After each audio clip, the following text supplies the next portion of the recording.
For Work Together 13.4, we're paying withholding and payroll taxes. A cash payments journal is given to us, and we're going to go through and complete the payroll data for digital supplies for the monthly pay period ended March 31st of the current year. It gives us in here our date paid of March 31st, our federal income tax withheld, our employee social security tax withheld, and then our employee Medicare tax withheld. So credit balance on March 31st also give us our unemployment tax payables for our state and for our federal. And then it says that Digital Supplies pays both unemployment tax quarters each quarter. So we're going to prepare a journal entry for payment of the withheld taxes. Our journal check number is going to be 383. So there's a lot of information given to us in the directions. We just need to piece out where it belongs. So the first things we're going to do is we're going to use the date of April 15th. The reason being is we always do the pay for 2 weeks later. Our first title we're going to use is going to be Employee Income Tax Payable. Check number is going to be 383, so just 383 because it already is a check column. Our debit balance is going to be in the directions as 1386, so 1386 for a general debit. Next thing we do is Social Security tax payable, and then our Medicare. So I'm going to put those two titles in there for me right now. Now, here's the tricky part of this. You have 1322.05, but you must double it because the employee and the employer must pay that.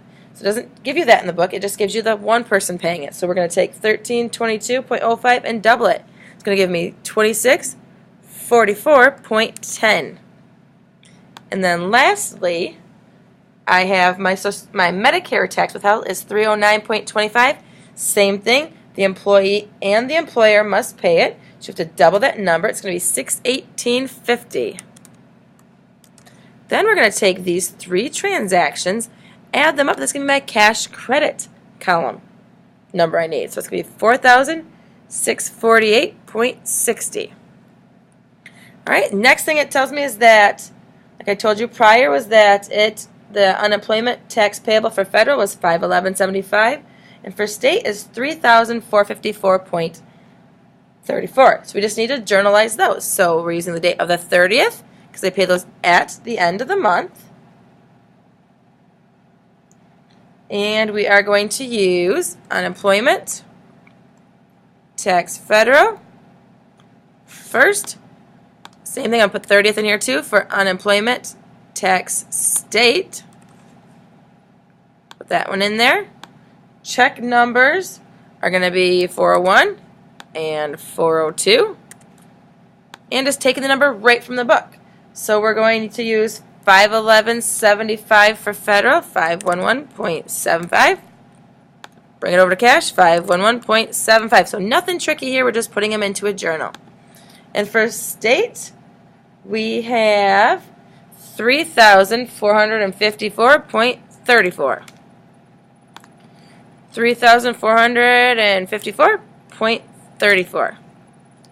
So, for 13.4, we prepared the journal entries for the state and federal tax liabilities, and we went through and journalized our employee income tax payable.